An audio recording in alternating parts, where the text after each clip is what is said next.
story in Spanish, but somehow still doesn't sound right. Today, I'm going to tell you the number one mistake and how can we fix that. Empecemos. Vamos con el título. Era versus fui. Las dos son formas del verbo ser. Voy a usarlas en una misma frase para que entiendas mejor. Frase 1. Era muy feliz en Barcelona, con imperfecto. Frase 2. Fui muy feliz en Barcelona con indefinido. Mismo lugar, misma persona, mismo sentimiento. Pero ¿qué cambia? Cuando usas era, estás pintando todo el paisaje, todo lo que ocurre alrededor. No ves cuándo empezó ni cuándo terminó. Solo sabes que en algún punto de esa etapa eras feliz. Es un plano abierto, sin bordes. En gramática cognitiva decimos que el evento no está limitado, no tiene una caja que lo encierre. Por otra parte, fui muy feliz en Barcelona. Si usas fui, te quedas con un momento específico, con una fotografía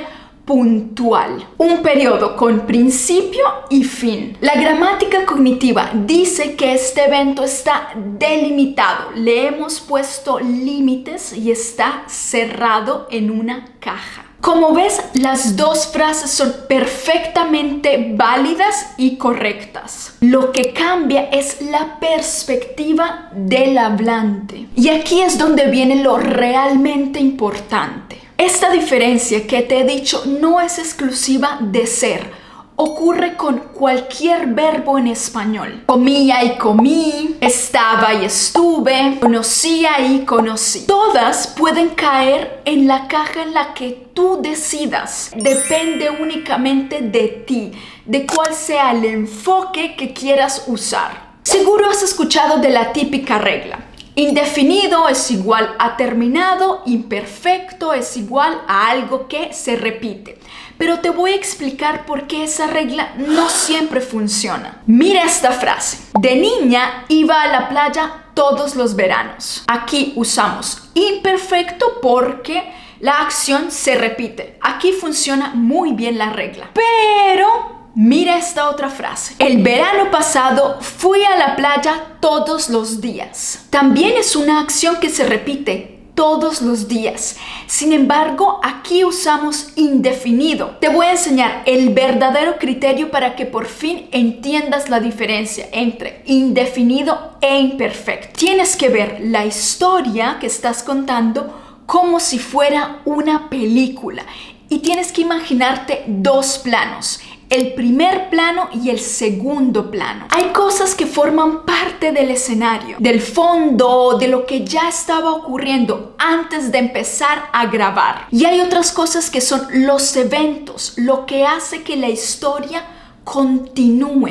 El indefinido son esos eventos que empujan la historia hacia adelante. Por otro lado, el imperfecto es el fondo, es la descripción, es lo que estaba ocurriendo antes de empezar a grabar. Te voy a mostrar esto con una anécdota. El otro día estaba en el metro, iba escuchando música, cuando de repente vi que alguien tenía una gallina. Me quedé paralizada un segundo porque no entendía muy bien qué hacía una gallina en el metro. ¿Ves el patrón? Lo que hace que la historia avance va con indefinido, pero lo que sirve para ambientar la escena va con imperfecto. Imagina que imperfecto es un poco la decoración de la escena e indefinido es lo que ocurre, los hechos, la acción. Y con este criterio, la frase que hemos visto anteriormente, el verano pasado fui a la playa todos los días, tiene sentido. Porque aquí no estás describiendo el fondo de una historia. Estás hablando de un hecho, lo defines como un bloque terminado y no importa que se repita. Vamos a aclarar algo para evitarte problemas. Seguramente estás pensando, pero no entiendo muy bien cómo usarlo, de qué depende, indefinido o imperfecto. Esta es la clave de todo. No depende del verbo, Simplemente depende de ti. Cualquier verbo puede ir en los dos tiempos. Lo importante no es el verbo, lo importante es cómo tú lo quieras presentar. Tú decides cómo quieres crear tu historia. Y por eso es que este tema es tan complicado, porque no te puedo dar un listado de verbos que funcionen con indefinido y otro listado que funcionen con imperfecto. Tú tienes que practicar lo suficiente para ser capaz de ser el director de tu propia historia.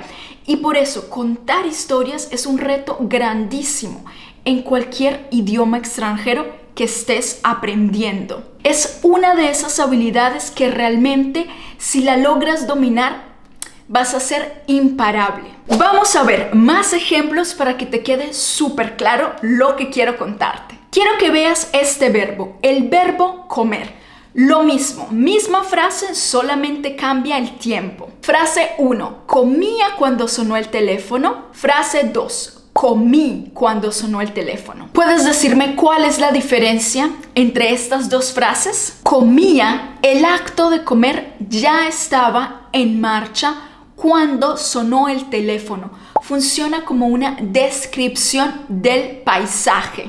Por otro lado, si usas comí, es el evento, es el personaje principal. Lo cuentas como un hecho cerrado, como un bloque. Fíjate que no cambié el verbo, no cambié el sujeto. ¿Qué cambió? Mi decisión de hacer el verbo comer como el escenario, como la descripción en la cual ocurren cosas o como un evento cerrado y específico. Ahora te voy a hablar de un error que es muy común en niveles avanzados. Es muy común para mí como profesora escuchar: tuve mucho miedo cuando esto ocurrió, en lugar de decir tenía mucho miedo cuando esto ocurrió. Este es un error común, sobre todo cuando hablas sobre verbos de estados emocionales. El miedo no es un evento, es el telón de fondo en el cual ocurre algo.